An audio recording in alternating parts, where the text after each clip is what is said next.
சற்று முன் வெளியான தகவல், கேஸ் புக்கிங் விதிமுறைகள் மாறப்பட்டுள்ளது. ஓடிபி இல்லைன்னா கேஸ் சிலிண்டர் கிடைக்காது என்று சொல்லப்படுகிறார்கள். அதை பார்க்கறதுக்கு முன்னாடி நீங்கள் நம்ம சேனல் சப்ஸ்கிரைப் பண்ணாமல் இருந்தீங்கன்னா மறக்காமல் லைக் பண்ணிக்கோங்க, சப்ஸ்கிரைப் பண்ணிக்கோங்க, உங்கள் நண்பர்களுக்கு தெரியப்படுத்தும், ஷேர் பண்ணிக்கோங்க. வீடியோவை கடைசி வரைக்கும் முழுமையாக பாருங்கள். வளைகுடா பகுதியில் நிலவி வரும் போர் சூழல் சர்வதேச எரிசக்தி சந்தையில் பெரும் தாக்கத்தை ஏற்படுத்தி உள்ள நிலையில் அதன் நேரடி பாதிப்பு இப்போது இந்திய சமையலறைகளையும் எட்டியுள்ளது.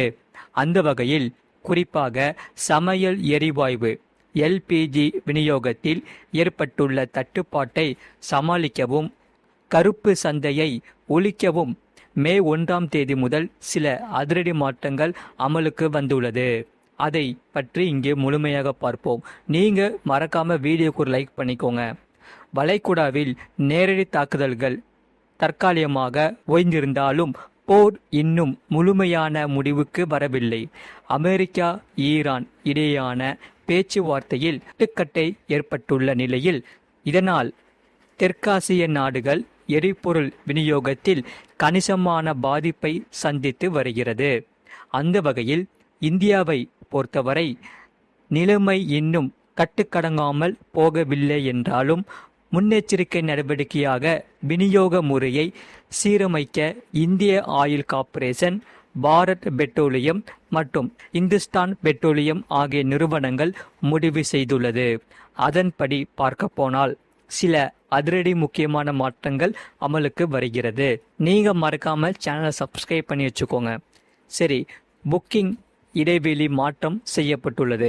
சமையல் எரிவாயு முறைகேடாக பயன்படுத்தப்படுவதை தடுக்க சிலிண்டர் முன்பதிவு செய்யும் கால இடைவெளியில் மாற்றம் செய்யப்பட்டுள்ளது. இதுவரை ஒரு சிலிண்டர் முன்பதிவு செய்தலிருந்து அடுத்த சிலிண்டர் புக் செய்ய 21 நாட்கள் இடைவெளி இருந்தால் போதும் என்ற நிலை இருந்தது. ஆனால் மே 1 நகர்ப்புறங்களில் இந்த இடைவெளி 25 நாட்களாக கட்டாயமாக்கப்பட்டுள்ளது. இதனால் கிராமப்புறங்களில் வசிப்பவர்களுக்கு இந்த இடைவெளி 45 நாட்களாக அதிகரிக்கப்பட்டுள்ளது. இதற்கு முன்பு சிலிண்டர் புக் செய்ய முயன்றாலும் முடியாது. சரி, ஓடிபி கட்டாயம் என்று சொல்கிறார்கள். அதாவது டெலிவரி முறையில் வெளிப்படைத்தன்மையை கொண்டுவர டெலிவரி அத்தனிகேஷன் கோட் இனி கட்டாயமாக்கப்படுகிறது. இதனால் சிலிண்டர் விநியோகத்தின் போது வெறும் ரசீது அல்லது கேஸ் புக்கை காட்டினால் மட்டும் போதாது. பதிவு செய்யப்பட்ட மொபைல் எண்ணுக்கு வரும் ஓடிபி எண்ணை சொன்னால் மட்டுமே சிலிண்டர் ஒப்படைக்கப்படும். இல்லை என்றால் சிலிண்டர் உங்களுக்கு கிடைக்காது. இதை மக்கள் அனைவரும் புரிந்து கொள்ளுங்கள். சரி, எல்பிஜி சப்ளை பொறுத்தவரை இந்தியாவின் தினசரி எல்பிஜி தேவை 80,000 டன்களாக இருக்கும் நிலையில் உள்நாட்டு உற்பத்தி வெறும் 46,000 டன்களாக மட்டுமே உள்ளது. இதனால்தான் தட்டுப்பாட்டை சமாளிக்க ஜூன் மற்றும் ஜூலை மாதங்களில் அமெரிக்காவிலிருந்து கூடுதல் எரிவாயு இறக்குமதி செய்யப்பட உள்ளது. ஆகையால் மேலும் இதற்காக பிரதான் மந்திரி உஜ்வாலா யோஜனா திட்ட பயனாளிகள் அனைவருக்கும் ஆதார் அடிப்படையிலான பயோமெட்ரிக் அதாவது இகேஒய்சி செய்திருப்பது இனி கட்டாயமாக்கப்பட்டுள்ளது. இது மிகவும் அவசியம். இது மட்டுமின்றி பிஎன்ஜி எனப்படும் குழாய் வழி இயற்கை எரிவாயு சப்ளை உள்ள ஏரியாக்களில் வசிப்போர் கட்டாயம் அதற்கு மாற வேண்டுமென உத்தரவிடப்பட்டுள்ளது. இதனால் எல்பிஜி இணைப்பு உள்ளவர்களுக்கு எல்பிஜி கனெக்ஷன் சப்ளை வழங்கப்பட மாட்டாது என தெரிவிக்கப்பட்டுள்ளது. சரி, நடவடிக்கை ஏன் இந்த மாற்றங்கள் கொண்டு வரப்பட்டுள்ளது? கருப்பு சந்தையை தடுத்து மானிய விலை சிலிண்டர்கள் சரியான நபர்களுக்கு சென்றடைவதை உறுதி செய்ய இந்த நடவடிக்கைகள் அவசியமானவை. எனினும் விலை உயர்வு மற்றும் விநியோக இடைவெளி அதிகரிப்பு நடுத்தர வர்த்தகத்தினருக்கு பெரும் சுமையை ஏற்படுத்தும்.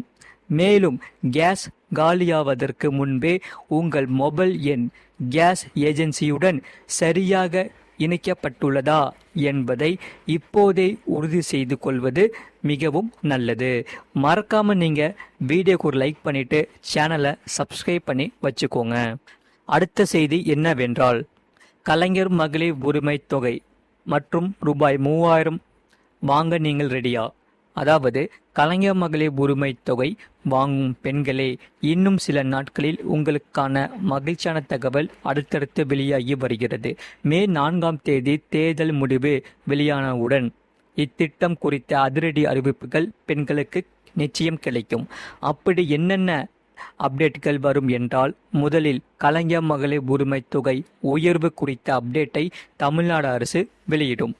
திமுக ஆட்சி என்றால் இத்திட்டம் இதே பெயரில் தொடர்வதுடன் மகளிர் உரிமை தொகை எப்போது முதல் உயர்த்தப்படும் என்ற அறிவிப்பை அரசு கொடுக்கும். அதிமுக ஆட்சி என்றால் குல விளக்கு திட்டம் என்ற பெயரில் மாதம் ரூபாய் 2000 பெண்களுக்கு வழங்கப்படும். ஆனால் எப்போது முதல் வழங்கப்படும் என்ற அறிவிப்பு வெளியாக மே மாத இறுதி அல்லது ஜூன் மாதம் முதல் வாரத்தில் வெளியாகும். இப்போதைய சூழலில் பெரும்பாலான கருத்து கணிப்புகள் திமுக ஆட்சியை தொடரும் என கூறியுள்ளதால் மகளிர் உரிமை தொகை திட்டம் என்ற சிக்கலும் இல்லாமல் தொடரவே வாய்ப்புகள் மிகவும் அதிகமாக இருக்கிறது. மறக்காம வீடியோக்கு ஒரு லைக் பண்ணிக்கோங்க. இப்போது இத்திட்டத்தில் மாதம் 1000 ரூபாய் 1.31 கோடி பெண்கள் பெற்று கொண்டிருக்கின்றன. அவர்கள் அனைவருக்குமே மாதம் ரூபாய் 2000 கிடைக்க வாய்ப்பு உள்ளது. அதனை முதலமைச்சர் மு.க. ஸ்டாலின் தலைமையிலான புதிய அமைச்சரவை பொறுப்பேற்ற பிறகு அறிவிப்பார்கள். இந்த 2000 ரூபாய் தொகையுடன் ஒரு சில குடும்பங்களுக்கு கூடுதலாக ரூபாய் 3000 கிடைக்கும். அதாவது கலைஞர் மகளிர் உரிமை தொகை திட்டத்தை போலவே புதுமை பெண் திட்டம், தமிழ் புதல்வன் திட்டங்களுக்கும் மாதம் வழங்கப்படும் தொகை உயர்த்தப்பட உள்ளது. இப்போது இந்த இரு திட்டங்களிலும் மாதம் 1000 ரூபாய் வழங்கப்படுகிறது. ஆனால் தேர்தல் முடிவு வெளியான பிறகு திமுக ஆட்சிக்கு வந்தால் இந்த இரு திட்டங்களிலும் மாதம் வழங்கப்படும் தொகை ரூபாய் 1500 என உயர்த்தி வழங்கப்படும். இந்த அறிவிப்பானது ஜூன் மாதம் வெளியாக அதிக வாய்ப்புகள் மிகவும் உண்டு. அதன்படி பார்த்தால் இந்த கலைஞர் மகளிர் உரிமை தொகை வாங்கும் குடும்பங்களில் உயர் கல்வி படித்து தமிழ் புதல்வன், புதுமை பெண் திட்டங்களிலும் பயன்பெறும் பயனாளிகள் இருந்தால் அந்த குடும்பங்களுக்கு மாதம் ரூபாய் 5000 கிடைக்கும். இப்போது இந்த 3 திட்டங்களில் பயனாளிகளாக இருக்கும் குடும்பங்களின் எண்ணிக்கை மிக சொற்ப அளவிலேயே இருக்கிறது. இருப்பினும் அரசு மற்றும் அரசு உதவி பெறும் பள்ளிகளில் படிக்கும் மாணவ மாணவிகள் இந்த ஆண்டு கல்லூரிகளில் சேர்ந்தால் இந்த 3 திட்டங்களில் பயனாளியாகும் பயனாளிகள் எண்ணிக்கை அதிகரிக்கும் என்று சொல்லப்படுகிறார்கள். பொதுமக்கள் விழிப்பாக இருந்தால், குறிப்பாக அரசு பள்ளிகளில் படிக்கும் மாணவ மாணவிகளின் பெற்றோர் புதுமை பெண், தமிழ் புதல்வன் திட்டம் குறித்து அறிந்து விண்ணப்பித்தால் கலைஞர் மகளிர் உரிமை தொகையுடன் சேர்த்து இந்த 3 திட்டங்களிலும் பயன்பெற வாய்ப்பு இருக்கிறது. மறக்காம நீங்கள் லைக் பண்ணிக்கோங்க, சப்ஸ்கிரைப் பண்ணிக்கோங்க, உங்கள் நண்பர்களுக்கு தெரியப்படுத்தும் ஷேர் பண்ணிக்கோங்க. இந்த செய்தியை பற்றி நீங்கள் என்ன சொல்கிறீங்கிறத கமெண்ட் செக்ஷனில் மறக்காமல் கமெண்ட் பண்ணிக்கோங்க. இவ்வளோ நேரம் முழுமையாக வீடியோவை பார்த்ததுக்கு மிக்க நன்றி.